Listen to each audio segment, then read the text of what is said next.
Romanos 1, versos 1 ao 7, nos diz assim a palavra do nosso Deus. Paulo, servo de Jesus Cristo, chamado para ser apóstolo, separado para o Evangelho de Deus, o qual foi por Deus outrora prometido por intermédio dos seus profetas nas Sagradas Escrituras, com respeito a seu filho, o qual segundo a carne veio da descendência de Davi, e foi designado Filho de Deus com poder, segundo o Espírito de santidade pela ressurreição dos mortos, a saber, Jesus Cristo, nosso Senhor, por intermédio de quem viemos a receber graça e apostolado por amor do seu nome, para a obediência por fé entre todos os gentios, de cujo número sois também vós, chamados para serdes de Jesus Cristo, a todos os amados de Deus que estáis em Roma, chamados para serdes santos, graça a vós outros e paz, da parte de Deus nosso Pai e do Senhor Jesus Cristo. Bem, meus irmãos, o prefácio, a saudação do apóstolo Paulo a essa igreja é uma saudação um tanto longa, a maior saudação dele direcionada a uma igreja, tem 93 palavras, a maior saudação do apóstolo Paulo. Isso mostra que, de fato, ele queria ter uma intimidade, uma relação mais próxima com aquela igreja. Meus amados, o tema da mensagem desta noite tem como título: o Evangelho é o poder de Deus para a salvação, porque procede dele. É isso que o apóstolo Paulo, nesse texto pequeno que nós acabamos de ler, ele vai enfatizar, que o Evangelho é o poder de Deus para a salvação, porque procede dele. A fonte é o Senhor. Meus amados, nós sabemos que o apóstolo Paulo, quando ele falava a respeito do conteúdo do Evangelho, ele sempre tendia a considerar o Senhor como fonte de tal revelação. E a epístola do apóstolo Paulo aos Romanos se reveste de relevância por ser, é claro, a palavra de Deus revelada, mas também por nos orientar com relação a alguns contextos que nós vivenciamos. A igreja, ela está se enfraquecendo porque ela tem perdido de vista o conteúdo do Evangelho, de onde esse Evangelho veio. A igreja, muitas das vezes, ela está definhando, ou até mesmo em insensibilidade ao Espírito Santo, porque ela tem negligenciado o seu comprometimento com esse Deus que se revelou a ela. E tem, de uma certa forma, negligenciado esse chamado para uma relação em termos práticos e salvíficos. Então, o apóstolo Paulo, escrevendo essa epístola, ele fala a respeito do seu comissionamento, deixando bem claro em que consistia o seu chamado para aquela igreja. O apóstolo Paulo, ele não foi o fundador dessa igreja. Alguns teólogos vão dizer que essa igreja, ela teve origem através de alguns judeus que estiveram ali no Pentecostes, tiveram uma percepção mais aguçada a respeito da pessoa e obra de Cristo, e ao voltarem para Roma, se estabeleceram lá. É por isso que o apóstolo Paulo, ele é tão claro com relação ao conteúdo do seu evangelho, porque essa igreja não o conhecia.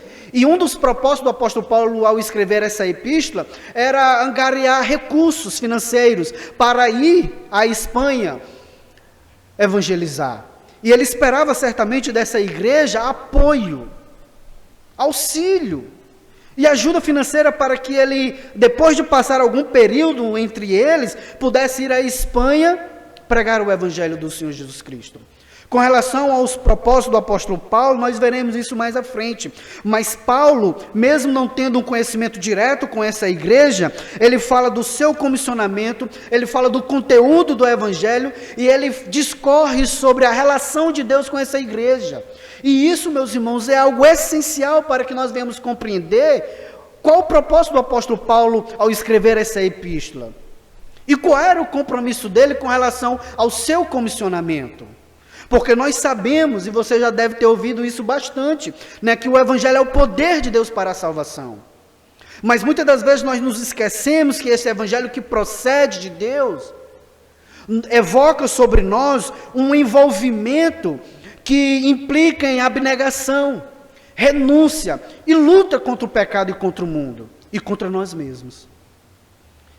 Então, meus irmãos, a primeira coisa que fica bastante claro na saudação do apóstolo Paulo aos romanos é as suas credenciais. E quando ele vai falar a respeito das suas credenciais, ele diz que as credenciais do seu apostolado procedem de Deus. Não foi algo que ele considerou, não foi algo que ele imaginou e tomou com atitude com relação à sua imaginação, dizendo: olha, eu tenho autoridade, eu sou rabino, eu sou um mestre, eu sou um grande judeu, então aquilo que eu sou em termos de autoridade, eu sou porque eu posso evocar através da minha capacidade, através daquilo que eu tenho em termos de talento. Ele não atribuiu as suas credenciais a ele mesmo. E ele deixa isso bem claro logo no primeiro versículo da sua saudação. Ele diz que as credenciais do seu apostolado procedem de Deus. E a forma que ele fala a respeito dessas credenciais, meus irmãos, deve nos instruir com relação aos apóstolos que se apresentam hoje diante de nós. Aqueles ditos líderes que evocam sobre si autoridades que o Senhor não deu. Olha como o apóstolo Paulo descreve as suas credenciais, coisa que ele não atribui a ele mesmo, mas ao Senhor. Ele diz o seguinte: por que as credenciais do apóstolo Paulo procedem de Deus? Porque ele se apresenta como servo de Jesus Cristo. E a ideia aqui que o apóstolo Paulo nos traz, meus irmãos, é que esse serviço ao Senhor passava por essa ideia de submissão total, onde a sua vontade não imperava, mas sim a do Senhor Jesus Cristo. Alguns estudiosos vão dizer que a melhor palavra para a tradução aqui, servo, é escravo, que nos traz essa ideia de submissão e de comissionamento a partir de uma autoridade maior. Mas dado nós estarmos em um contexto, em uma sociedade que tende a ver o escravo, nessa ideia de escravidão como algo de opressão, como algo de liberdade nula, vontade que não é considerada, os nossos tradutores, as nossas traduções, preferem a palavra servo.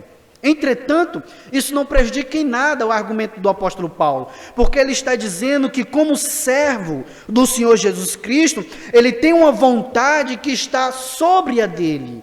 Não é que a vontade dele tenha sido anulada nesse comissionamento, mas que a vontade do Senhor Jesus Cristo era a sua maior finalidade. A vontade do Senhor Jesus Cristo era a vontade que o dirigia. É por isso que ele foi um homem tão desprendido das coisas materiais, a ponto de ele estar se locomovendo a regiões que representavam perigos, perseguições, mas mesmo sabedor dessas circunstâncias, ele não hesitou, ele foi pregar o Evangelho de Cristo. E em um determinado momento, mesmo sendo apedrejado e dado como morto, ele se ergueu novamente e passou a pregar. Isso nos mostra, meus irmãos, que ele entendeu em que consistiam as suas credenciais e o seu chamado. Então ele se apresenta para essa igreja, falando sobre as suas credenciais, como aquele que é servo, como aquele que tem uma vontade de um Senhor, onde a vontade do seu Senhor é o seu maior prazer. E ele continua desenvolvendo as credenciais do seu apóstolo, do seu apostolado, dizendo que, assim como ele é servo de Cristo, ele é servo porque ele foi chamado. Ele foi chamado para ser apóstolo. A voz irresistível do Senhor com relação a esse homem foi algo assim profundo, porque ele entendeu em que consistia o seu chamado. Ele estava sendo chamado agora para ser mensageiro do seu Senhor. Ele tinha uma comissão, ele tinha uma finalidade. E como apregoeiro do Evangelho do Senhor Jesus Cristo, ele não hesitou, ele não retrucou a voz divina. Isso fica bastante claro quando ele vai para Damasco. E no caminho em Damasco, o Senhor Jesus Cristo se revela a ele e o comissiona, o chama para ser mensageiro da sua vontade. E naquele momento ali, meus irmãos, fica bastante claro diante de nós que aquele homem ele tinha um propósito: ir para Damasco e prender os cristãos. Tentar destruir aqueles que carregavam o nome de Cristo em suas vidas. fazer com que a comunidade dos cristãos fossem dizimadas.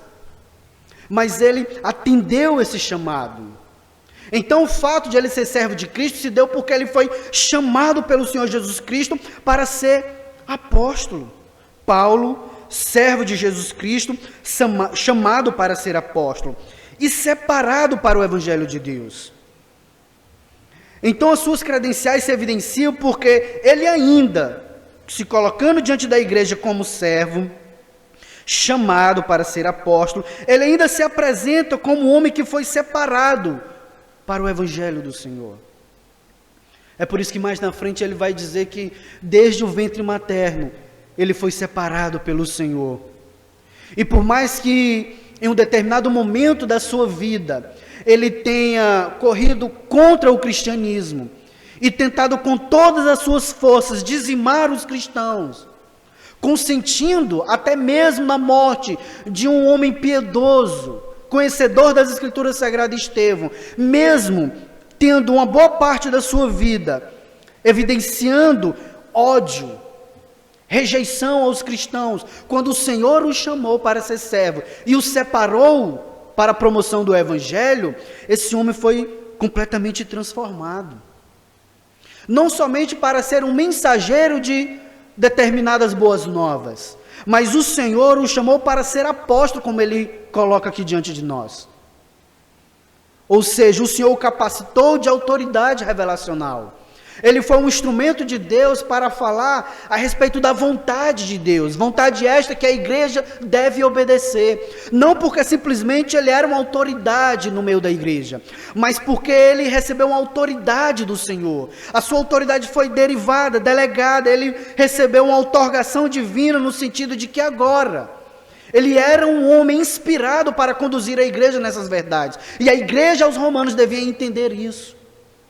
Então a obediência à voz do apóstolo Paulo era uma obediência à voz divina, porque ele era um servo de Cristo, separado, chamado para ser apóstolo. Meus irmãos, a primeira coisa que o apóstolo Paulo fala a respeito de si mesmo, escrevendo essa igreja, é a respeito das suas credenciais. Credenciais estas que foram irrevogáveis diante daqueles irmãos, diante daquela comunidade. Um homem que foi um instrumento de Deus para curar enfermos, ressuscitar, expelir demônios. E foi o maior missionário que a igreja já teve até hoje. E nesse sentido eu gostaria de trazer uma aplicação para a sua vida. Meus irmãos, assim como as credenciais foram outorgadas ao apóstolo Paulo, e isso nos remete à ideia de que ele foi chamado pelo Senhor, e essa autoridade divina se evidenciou de uma forma clara, objetiva, nós devemos tomar muito cuidado com aqueles que se apresentam como apóstolos hoje, porque as suas credenciais eram inquestionáveis. Escrevendo aos Coríntios, ele deixa bem claro: olha, quando eu for ter convosco, eu irei ver a autoridade desses que se dizem apóstolos, mas que não são. Porque o apóstolo Paulo, a sua autoridade, o seu comissionamento, se evidenciava por aquilo que ele fazia e dizia. Foi um homem que teve um contato direto com o Senhor. Em contrapartida, que os apóstolos que nós vemos hoje, são homens inclinados à avareza. São homens que com os seus discursos conduzem o coração de muitos ao engano. E ao se enganarem, conduz muitas pessoas, através de um auto-engano, à destruição. Então as credenciais desses ditos apóstolos hoje não condizem com aquilo que o apóstolo Paulo apresentou nesse versículo que nós acabamos de ler. Então cuidado com aqueles que se apresentam como apóstolos e não são. Não há como eles terem essas credenciais, porque o ofício apostólico cessou, cumprindo o seu papel como dom extraordinário. Porque a mensagem apostólica era corroborada através de sinais e prodígios. A mensagem apostólica era confirmada, meus irmãos, através de uma ação sobrenatural e inquestionável do Espírito Santo em suas vidas. E o que nós vemos hoje são homens se auto-intitulando apóstolos, dizendo que tem dom de cura, dizendo que através deles Jesus Cristo opera muitos milagres e prodígios, mas nós vemos hospitais lotados. E aonde estão esses homens? Nós vemos muitas das vezes uma comunidade padecendo necessidade não só em termos de doenças, mas financeiros, e essas pessoas fecham seus corações para elas. É por isso que Jesus falou em Mateus capítulo 7, que a árvore é conhecida pelos seus frutos. Uma árvore ruim, meus irmãos, não pode dar frutos bons. Uma árvore boa não pode produzir frutos ruins. Nós conhecemos esses líderes por aquilo que eles produzem. Nós reconhecemos o chamado do apóstolo Paulo, como se evidencia nas Escrituras Sagradas, por aquilo que ele fez, por aquilo que ele realizou. E tudo aquilo que ele realizou apontava para o seu Senhor, porque ele era um servo.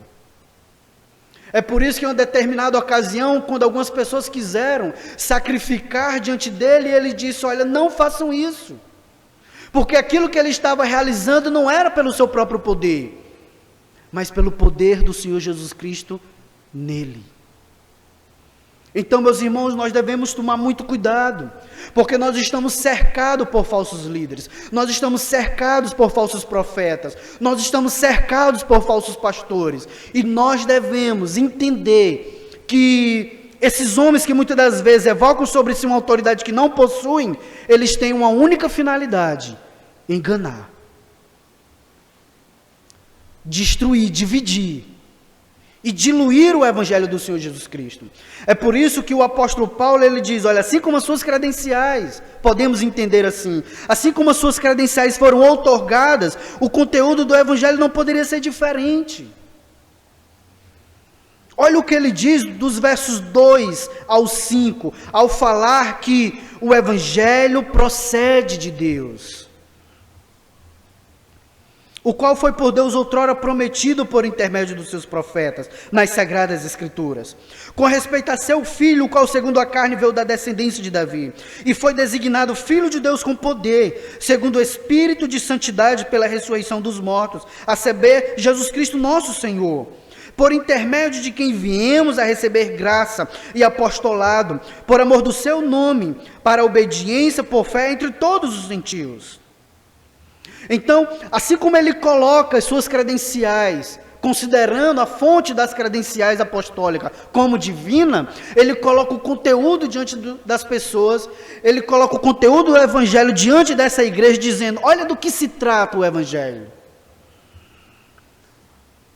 O evangelho é o cumprimento de uma promessa. Meus irmãos, no versículo 2, nós vemos o apóstolo Paulo considerando o Antigo Testamento não como livros retrógrados, não como livros que ficaram relegados a uma nação, no caso, a nação de Israel. Ele está dizendo que o Novo Testamento estava lá oculto no Antigo, porque tratava-se da promessa do Messias, tratava-se a respeito do sacrifício expiatório, que é Jesus Cristo, que viria para substituir os sacrifícios do Antigo Testamento. E ao fazer alusão ao Antigo Testamento, ele diz, olha, que o Evangelho é o cumprimento de uma promessa, versículo 2, prometido por intermédio dos seus profetas, nas Sagradas Escrituras. Olha o valor que o apóstolo Paulo dá ao Antigo Testamento, porque ele entendia que o Novo Testamento estava ali oculto no Antigo, e ele sabe que o Antigo Testamento está revelado no Novo. Ele considera essa relação de continuidade entre o Antigo e o Novo Testamento, no que diz respeito à promessa do Evangelho. Então, ao falar a respeito do Evangelho como cumprimento de uma promessa, ele reitera em que consiste o Evangelho do Senhor Jesus Cristo, e em torno de quem o Evangelho gira. Versículos 13 ao 14, o apóstolo Paulo diz que o Evangelho gira em torno da pessoa de Cristo, da sua humanidade, da sua divindade, e nesse sentido ele fala da sua aceitação, da aceitação de Cristo como sacrifício expiatório. Ele foi designado Filho de Deus, com poder segundo o Espírito de santidade, pela ressurreição dos mortos, a saber, Jesus Cristo, nosso Senhor. No versículo 3 ele diz, com respeito a seu filho, qual segundo a carne, veio da descendência de Davi. Então o apóstolo Paulo, ele fala que Jesus Cristo era verdadeiramente homem e verdadeiramente Deus. E dado esse Deus maravilhoso ter encarnado, habitado entre nós, e ter se oferecido na cruz do Calvário para nos redimir dos nossos pecados, a sua ressurreição atesta que o seu sacrifício foi aceito diante do Pai. Então o apóstolo Paulo, ele está dizendo que o Evangelho é o poder de Deus para a salvação, porque procede dele, procede do Senhor. E ao falar a respeito das suas credenciais, ele atribui ao Senhor tamanha autoridade delegada. Então em seguida ele diz, olha, o Evangelho procede do Senhor. Então vejam que é uma promessa realizada. Vejam que o Filho de Deus, ele encarnou para propiciar os nossos pecados. E como Filho de Deus, da descendência de Davi, ele é o Deus encarnado, porque a sua ressurreição confirma que o seu sacrifício foi aceito. Meus irmãos, veja que, se eu entendo a natureza do Evangelho, se eu entendo em que consiste essas verdades, Cristo, Filho de Deus, o Deus encarnado, o seu sacrifício foi aceito, se eu entendo tudo isso, o versículo 5 é mais que natural para que eu entenda que o Evangelho deve ser crido e obedecido, por intermédio de quem viemos a receber graça e apostolado, por amor do seu nome, para obediência por fé entre todos os gentios. Nós não podemos permitir, meus irmãos, que o Evangelho do Senhor Jesus Cristo seja diluído, no sentido de que há algumas pessoas que pensam que serão salvos através das suas próprias obras. Porque o sacrifício expiatório de Cristo não possibilitou, mas garantiu a nossa salvação nos moldes que nos é apresentado aqui pelo apóstolo Paulo. Então, pensar que o sacrifício, pensar que a salvação pode ser conquistada através de alguma coisa que será observada, através de alguma coisa que será dada, é negligenciar, é colocar de lado a humanidade de Cristo, a sua divindade, bem como a sua expiação. Isso era muito central para o apóstolo Paulo, meus irmãos. Era algo inegociável. E nós estamos gradativamente presenciando que a igreja ela tem perdido essa essência, essa fidelidade ao Evangelho, a ponto de dar as mãos a pessoas que muitas das vezes não pensam da mesma forma, não entendem as mesmas questões reveladas nas Escrituras Sagradas. Pessoas que muitas das vezes querem se fazer amigas do mundo, mas inimigas do Evangelho de Cristo. São muitas as pessoas que não entendem que isso consiste, e por elas desprezarem aquilo que Cristo representa em termos de conteúdo, em termos de natureza, a obediência, a fé, a obediência ao Evangelho é relegada a segundo plano. Porque no versículo 5, o apóstolo Paulo está dizendo que a igreja ela deve crer e obedecer, porque o conteúdo do Evangelho que foi revelado pelo Senhor evoca sobre nós esse compromisso de obediência. Que a sua vida ela esteja fundamentada no Evangelho de Cristo.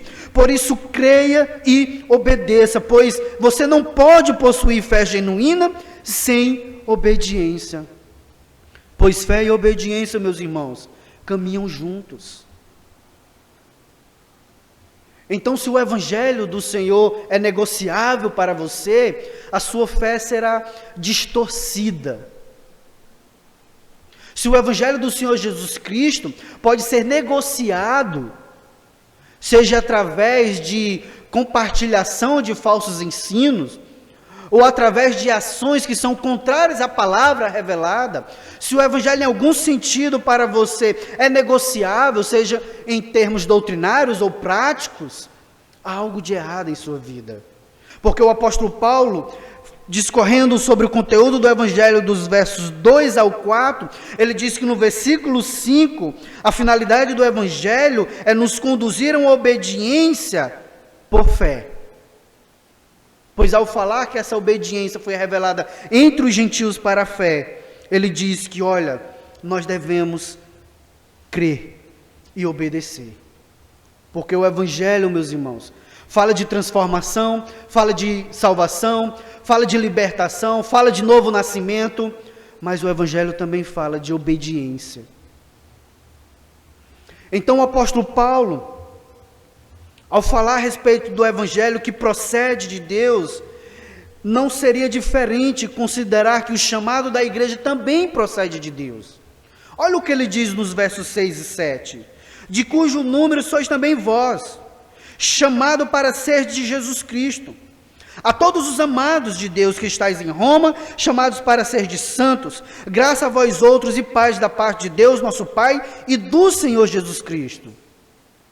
Então, o chamado da igreja procede de Deus. E ele faz paralelo desse chamado da igreja para essa obediência em fé com o seu chamado para o apostolado. Ele não estava dizendo que havia ali uma mesma autoridade. Ele não estava dizendo ali que havia uma mesma posição, dado o seu apostolado pelas suas credenciais e o chamado de Deus para a igreja. Ele estava dizendo, olha, considerem que assim como eu fui chamado com uma finalidade, vocês também o foram. E o chamado de vocês, que tem como fonte o Deus Pai, o chamado de vocês implica em relação para glorificá-lo. Então, no versículo 6, o apóstolo Paulo diz que o Senhor ele nos chama pelo seu evangelho para nós o glorificá-lo. Porque se nós fomos chamados para sermos de Cristo, nós fomos chamados para o glorificá-lo. Assim como o apóstolo Paulo glorificava o Senhor através do cumprimento do seu apostolado. E no versículo 7, o apóstolo Paulo ele diz que nós fomos chamados porque nós somos amados por Deus. Não é que houvesse algo em nós digno da atenção do Senhor. Não é que poderíamos fazer algo que o Senhor iria decidir nos salvar antes que nós fizéssemos algo prático diante dele. Não. Ele nos salvou, ele se revelou a nós porque ele nos ama. E o seu chamado consiste no amor de Deus para conosco. É isso que o apóstolo Paulo deixa bem claro no versículo 7. Porque ele diz que aquela igreja era amada por Deus.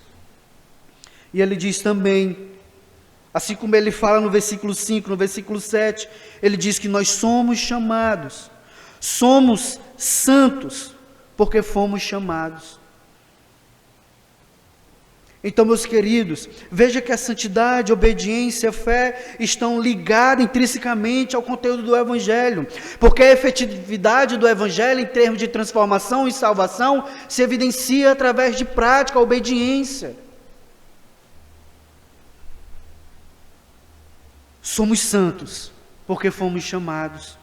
Então, quando o apóstolo Paulo está falando, meus irmãos, que o Evangelho é o poder de Deus para a salvação, porque procede dele, olha o que ele fala a respeito das suas credenciais, a respeito do conteúdo do Evangelho e a respeito desse chamado divino para a igreja. Para ser santa, porque ela é amada. Para ser separada, porque o Senhor a chamou.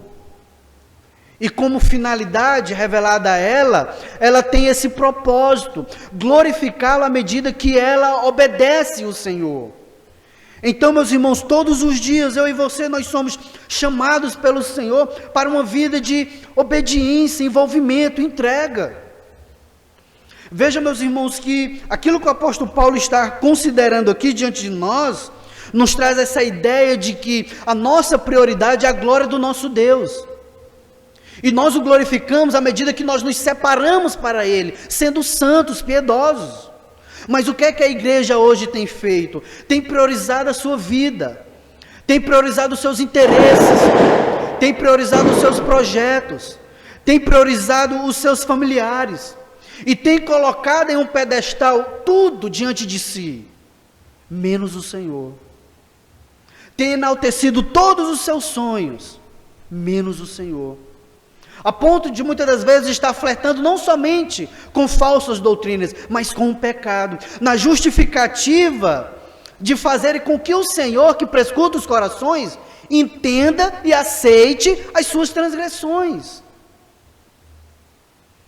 Então, nosso comprometimento, meus irmãos, está voltado para quem?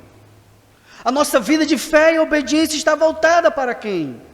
Porque o Senhor, Ele se sacrificou na cruz do Calvário para nos salvar. E Ele que nos tirou das trevas, nos transportou para a sua luz. Ele não nos tirou das trevas para que venhamos viver nas obras das trevas. Ele não lhe libertou para que você continue gradativamente, continuamente caindo em pecado e ofendendo a Ele, desonrando o seu nome. Ele não mudou a sua vida para que você fique dando lugar ao diabo. Pelo contrário, Ele lhe transformou.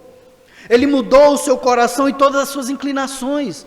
A sua mente está cativa a Cristo. A sua vontade foi moldada e está sendo moldada pelo Espírito Santo. Então se coloque diante de Deus como uma pessoa salva e viva essa obediência na fé. Porque, meus irmãos, o apóstolo Paulo, escrevendo para essa igreja, sem ter tido um conhecimento direto com ela, ele fala que as suas credenciais procedem de Deus. O conteúdo do evangelho é salvífico porque a fonte é o Senhor. E o nosso chamado para a obediência procede também de Deus. E para concluir,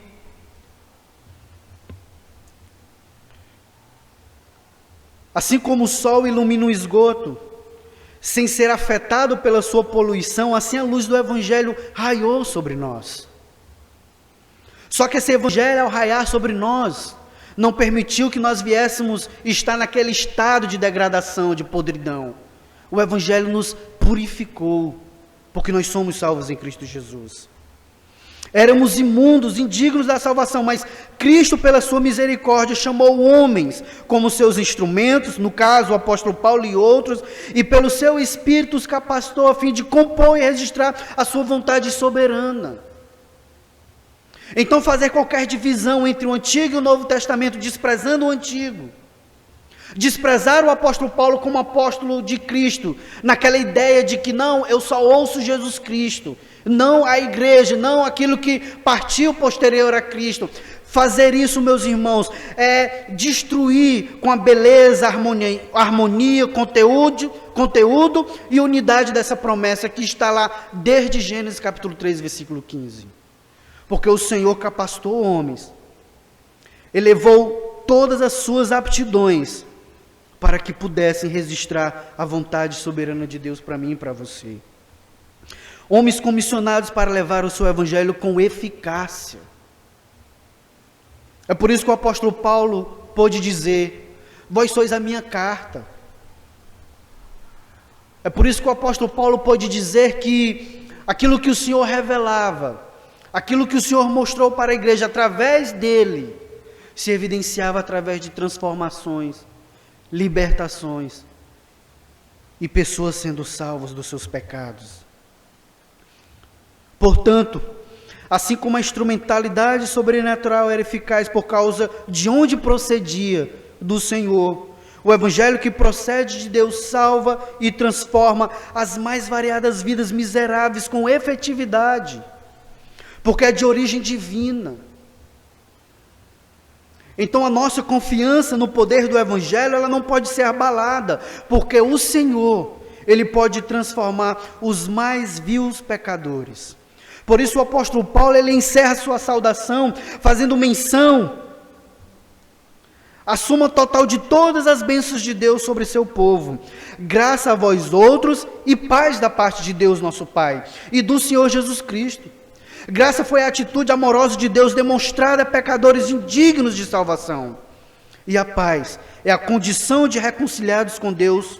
Nosso estado, então, é de paz com o Criador. Que isso nos estimule, meus amados, a evidenciarmos a nossa fé com mais clareza diante desse mundo de trevas. Que essas verdades que o apóstolo Paulo nos trouxe aqui dos versos 1 ao 7, nos encoraje a falarmos o evangelho do Senhor com intrepidez diante deste mundo. E que essa verdade nos traga consolo em meio à solidão, em meio às calúnias, em meio às perseguições, porque aquele que nos salvou derramou todas as suas bênçãos sobre nós, a ponto de nós passarmos por escassez e termos o nosso coração com contentamento na presença do nosso Senhor Jesus. a ponto de nós sermos perseguidos e muitas das vezes traídos por aqueles que nós amamos, mas diante de Deus nós sentirmos paz, sossego e realização, porque o Senhor Jesus Cristo nos ama com um amor indescritível em termos completos e absolutos. Amados, que o Senhor Jesus Cristo, revelado aqui nessa porção que lemos, venha ser o nosso maior alvo em termos existenciais. Que o Senhor Jesus Cristo seja o maior foco de nossas considerações, planos e sonhos. Que o Senhor, Ele ocupe, Ele que nos salvou, Ele que preparou homens para ser instrumentos da sua revelação divina, Ele que nos chama para uma relação de obediência, que Ele seja o maior alvo da minha vida e da sua vida em todos os sentidos. Que Deus aplique a sua palavra ao nosso coração. Amém.